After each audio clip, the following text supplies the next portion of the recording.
Bismillahirrahmanirrahim. Assalamualaikum warahmatullahi wabarakatuh.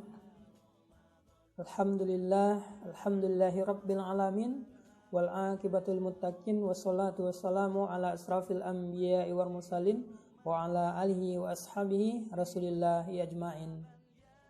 Saudaraku, ikhwafillah, shaimin wa shaimat rahimakumullah. Di hari ke-16 ini kita masih diberikan oleh Allah Subhanahu wa taala kesempatan hidup, kesehatan, keselamatan kepada kita bersama, sehingga kita masih dapat merasakan indahnya bulan yang suci ini di hari ke-16 1441 Hijriah. Dan kita doakan, mari kita selalu berdoa kepada Allah agar wabah COVID-19 ini segera Allah angkatkan dari bumi Allah, dan Allah kembali menyehatkan kita, kaum muslimin wal muslimat, dan seluruh umat manusia di muka bumi ini, agar dapat melaksanakan aktivitas sebagaimana mestinya dan sebagaimana biasanya kembali. Amin ya rabbal alamin. Salawat beriring salam, marilah sama-sama kita mohonkan pada Allah agar dicurahkan buat Nabi Muhammad Rasulullah Sallallahu Alaihi Wasallam, yang mana beliau telah bersusah payah menegakkan akidah tauhid, menegakkan dinul Islam, memperbaiki atau mengembalikan akhlak pada manusia kembali ke jalan yang diridhoi dan dibenarkan oleh Allah Subhanahu wa taala. Masyaallah muslimin wal muslimat, shaimin wa shaimat rahimakumullah. Pada saat sekarang ini banyak di antara kita yang mengaku beragama Islam, memiliki KTP Islam, hidup di tengah masyarakat yang Islam dan agamais, tapi tidak paham tentang agama Islam itu sendiri. Nah, ini perlu kita koreksi, sebetulnya apa agama itu. Nah, dalam perspektif Muhammadiyah dikatakan bahwa agama adalah apa yang disyariatkan oleh Allah Subhanahu wa taala dengan perantaraan nabi-nabi dan rasul-rasulnya, berupa perintah-perintah, larangan-larangan, serta petunjuk-petunjuk untuk kebaikan manusia baik di dunia maupun di akhirat. Ini agama, yaitu sebagai petunjuk bagi manusia berupa mana-mana hal yang diperintahkan oleh Allah Subhanahu wa taala untuk kita kerjakan, dan mana-mana hal yang diperintahkan oleh Allah Subhanahu wa taala untuk kita tinggalkan atau yang dilarang oleh Allah Subhanahu wa taala.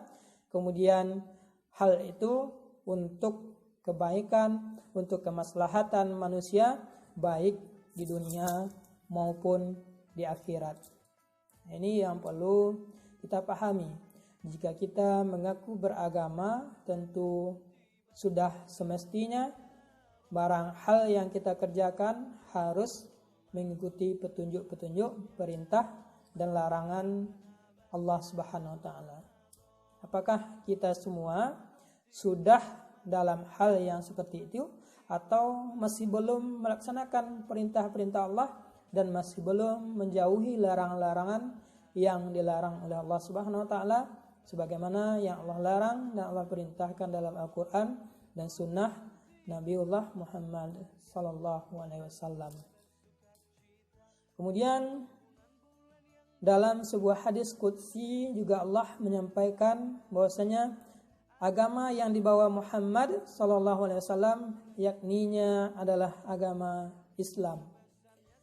Ialah apa yang diturunkan Allah dalam Al-Quran dan yang tersebut dalam sunnah makbulah, berupa perintah-perintah dan larangan-larangan serta petunjuk-petunjuk untuk kebaikan manusia dunia dan akhirat.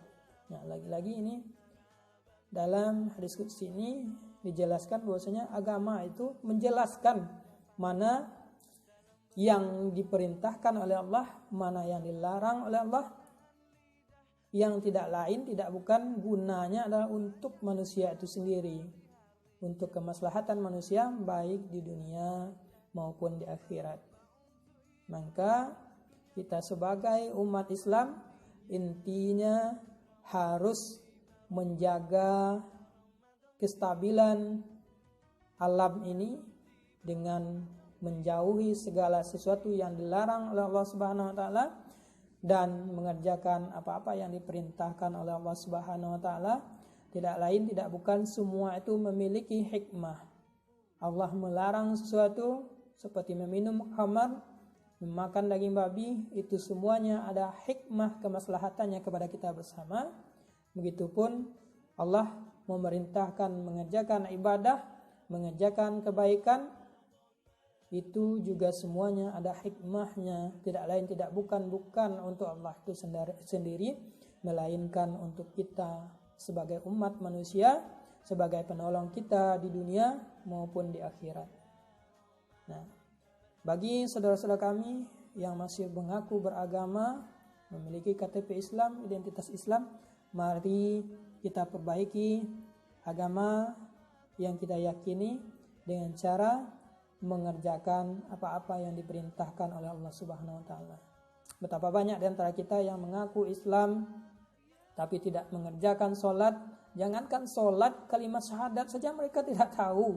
Nah, ini perlu kita perbaiki kembali. Sebagai saudara sesama muslim tentu kita wajib saling mengingatkan kepada saudara kita tersebut.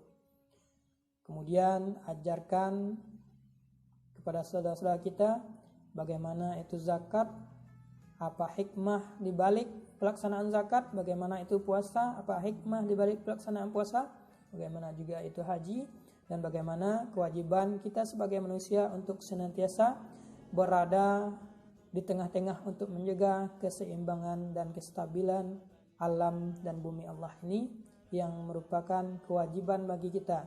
Jangan kita merusak lingkungan dan tempat tinggal kita sendiri dengan perbuatan-perbuatan yang aniaya, baik aniaya terhadap diri kita maupun aniaya terhadap orang lain. Semoga bermanfaat. Nun wal qalami wa ma yasturun. Wassalamualaikum warahmatullahi wabarakatuh.